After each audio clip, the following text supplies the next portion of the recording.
Begin with Apple. Profits for the year are down for the first time in over a decade. Yes, that's right. The latest figures show that in the last 3 months, they made a profit of $7.5 billion. The full year figure, $37 billion profit. But as you say, Cyril, that was down for the first time in 11 years. And while iPhone sales did really well, up 26%, the company is actually losing ground to its main rival, Samsung. The latest figures on that show that in the last quarter, Samsung actually increased its share of this market. Over 35% now, Samsung controls in terms of the smartphone market alone. And look at the Apple figure there. It's actually dropping back 13% they are, although they're hoping to have a good pre-Christmas period with all these new iPhones that they have recently launched. Well, what's behind this dip in profits at Apple, and what are investors hoping to see from the company? Josh Vardy has been taking a look.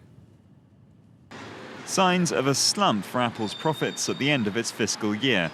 The US-based company's posted its first full-year earnings decline in over a decade, despite a surge in sales for its iPhone product. Apple saw an 11% drop in net profits, down to $37 billion. The gross margin on its products has narrowed too, down 3%, more than analysts expected. However, the company's iPhone products saw sales climb by 26% in the fourth quarter, with almost 34 million units sold. Apple chief executive Tim Cook says the figure shows the company could return to growth next year. But its touchscreen tablet, the iPad, didn't see the same success, with flat sales for the quarter. Analysts say disappointing iPad sales could either be down to consumers waiting for an update to the hardware, or that it shows them becoming weary with a perceived lack of innovation from the manufacturer since Steve Jobs' death. Tim Cook has addressed that criticism, pointing out the number of Apple hardware releases over the past month, which have almost completely updated their product range just before the end-of-year holiday sales period. Granted, these are new models, but not new products. There are rumors 2014 could see the release of an Apple Watch or an improved television service. Analysts say they're waiting for another so-called game-changer from Apple, and that the next financial quarter will be the real test for the company's future. So, Matthew, how are the markets looking this Tuesday? Yep, let's take a look at the Asian markets, and most of them are actually showing a bit of caution. Now we've got another Federal Reserve meeting this week. You know what that means. Everyone worrying about tapering. Are they going to cut back on their stimulus program? We've managed to see, though, the Hang Seng there in Hong Kong is making some gains, and the Nikkei in Japan has made some losses. And staying in Japan, though, a drop in the unemployment rate in September. These figures out in the last few hours. The unemployment rate there down to 4% from 4.1 a month earlier. Now, that's a pretty good figure, isn't it, when you compare it with Europe, where no country has an unemployment rate as low as that. Hey, Matthew, what's the latest on this here in France, on this controversial tax? It's once again under discussion, the Prime Minister having to change his stance, possibly, after some of the riots this weekend? That's right. We saw these riots in Brittany, people getting very angry about what's known as the eco-tax, a tax to try to control and reduce the number of very heavy vehicles on French roads. And as you say, so it's become a huge issue here in France. I think they probably didn't expect this to happen, but scenes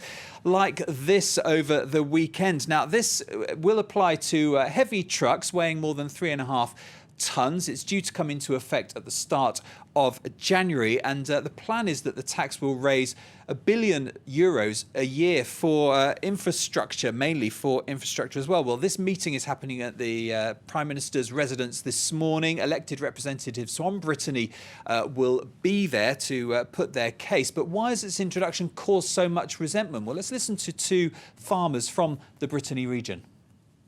If we start negotiating the level of the tax, that means we agree to pay it. But in Brittany, we don't have the means to pay. We're far away, always have been, always will be. We'll always be 600 or 1,200 kilometers away from our clients. The eco-tax wouldn't be an issue if we got a reasonable price for our products. We're not asking for government subsidies. I'd rather get no subsidies at all, but we want our products to be sold for what they're worth.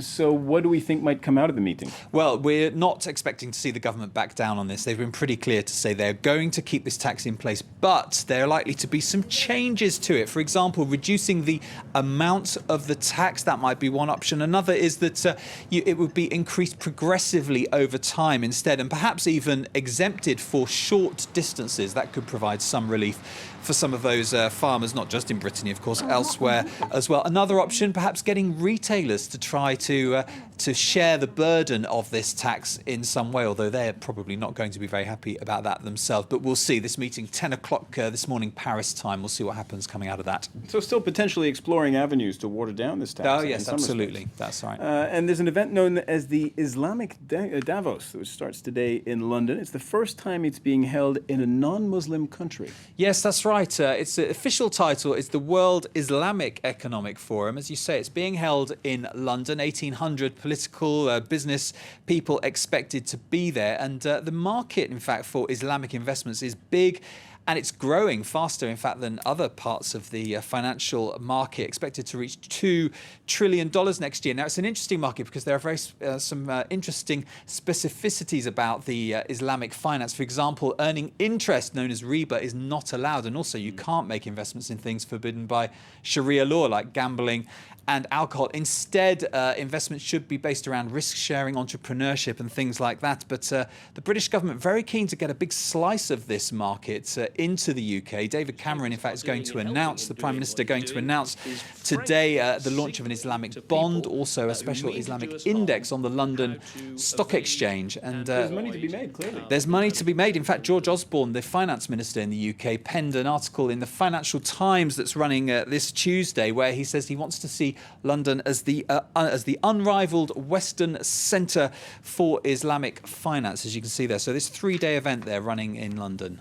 All right, thank you very much. Matthew Warren with the Business News. We'll have more from you throughout the morning. Thanks a lot. And now time for web news. Let's see what's getting clicks on the internet.